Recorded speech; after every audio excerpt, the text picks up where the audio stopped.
Dear Bapak Jusuf Kalla, ditulis oleh Himaku Rotur di seaword.com. Dear Bapak JK, Bapak menyarankan untuk agar pemerintah melakukan lockdown, melihat adanya peningkatan jumlah kasus infeksi virus corona atau COVID-19. Bapak terlihat khawatir Indonesia bisa menjadi seperti Iran dan beberapa negara lainnya yang melaporkan kasus infeksi terparah di dunia. Tapi apa Bapak juga sudah memikirkan efek negatif jika lockdown tersebut benar-benar diterapkan? Dear Bapak JK, Bapak juga menghimbau agar apabila pemerintah akan melakukan lockdown, maka perlu memperhatikan beberapa aspek penting seperti ketersediaan kebutuhan pokok, juga aturan-aturannya secara jelas. Bapak juga mengatakan bahwa keputusan untuk mengumumkan status darurat nasional tidak akan mengubah apapun jika penanganan yang dilakukan tidak tepat. Oke, mari kita bahas satu persatu ya Pak. Pertama, lockdown Indonesia. Kalau Indonesia di lockdown terus perusahaan-perusahaan juga tutup karena penyebaran virus corona untuk waktu yang belum ditentukan, apakah para pekerja siap? Siap tidak mendapatkan gaji. Undang-undang di negara ini tentang tenaga kerja beda loh dengan luar negeri. Apa Bapak pikir lockdown itu enak? Gak di lockdown aja banyak yang selalu nyocot gak punya duit, apalagi di lockdown total. Tentu saja kami dan mereka akan kehilangan penghasilan, tidak digaji. Perusahaan mana yang mau menggaji pengangguran? Dan yang pasti ekonomi akan ambruk. Saya rasa Bapak tahu akan hal ini.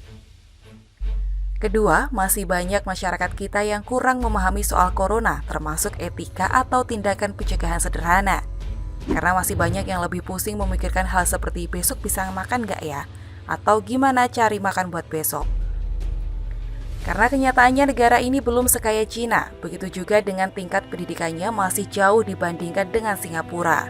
Yang saya khawatirkan andai kota se-elit Jakarta di lockdown pun, alih-alih berhasil mengontrol pergerakan massa, yang ada malah kemungkinan panik dan hijrah massal. Masyarakat menengah ke bawah yang harus bekerja dengan upah harian mustahil tinggal diam.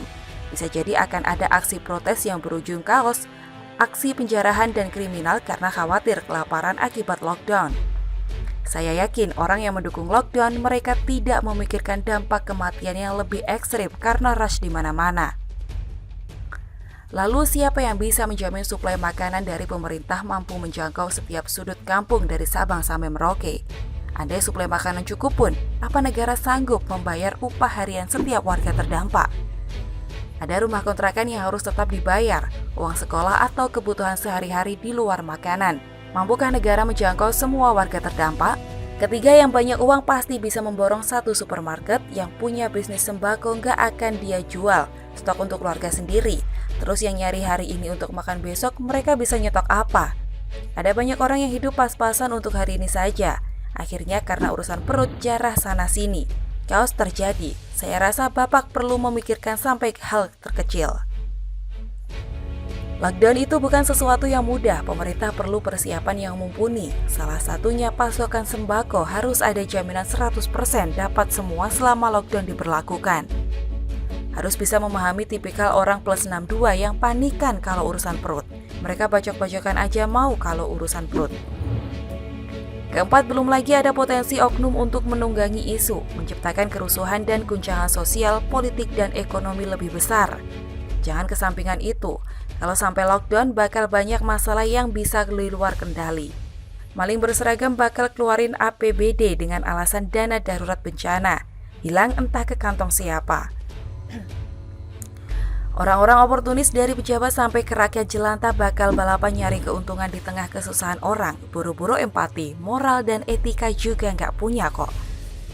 Belum lagi kaum mabuk agama yang menganggap asal gue berdoa wabah pasti lewat, ngotot ngumpul rame-rame demi keyakinan dia sampai nularin juga nggak apa-apa, nggak mau lihat kenyataan bahaya di depan mata. Kita tidak bisa terus-terusan menyudutkan dan menyalahkan pemerintah.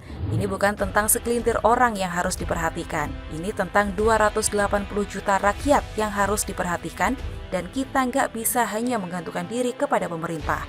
Semuanya harus saling bersinergi, bukan hanya dalam menunggu. Lakukan apa yang bisa kita lakukan. Jangan jadi manja yang dikit-dikit minta perhatian. Kalau kita bisa, kenapa kita harus menunggu? Ini saatnya untuk bersatu, bukan untuk saling menyalahkan. Perlu kita pahami bersama bahwa COVID-19 ini pandemik. Akan tetapi ada seperti virus influenza. Jadi jika Bapak pikir dengan lockdown terus hilang tuh virus, maka saat lockdown dibuka, ya virusnya masuk lagi. Namanya juga sudah masuk golongan pandemik. Yang benar itu kita harus tingkatkan pengetahuan bagaimana menjaga kesehatan, bagaimana bersikap saat berinteraksi di luar, peka terhadap perubahan kondisi badan. Bukan berarti nyawa itu nggak penting. Justru karena pentinglah maka lebih baik kita memahami bagaimana penyebarannya dan menjaga kesehatan sebaik mungkin. Yang terakhir, edukasi sederhana cuci tangan dan etika batuk. Sampai soal penggunaan masker akan sangat masif efeknya andai bisa dipahami banyak orang. Ini adalah garis terdepan dalam perang melawan virus. Menang di pos ini akan sangat membantu pasukan di garis belakang. Pemerintah pusat dan daerah harus rajin turun ke bawah, gerakkan semua sumber daya sampai tingkat kelurahan dan RT atau RW melakukan edukasi. Ini akan efektif menjangkau masyarakat menengah bawah dan impaknya akan luar biasa signifikan. Lebih baik terlambat daripada tidak sama sekali.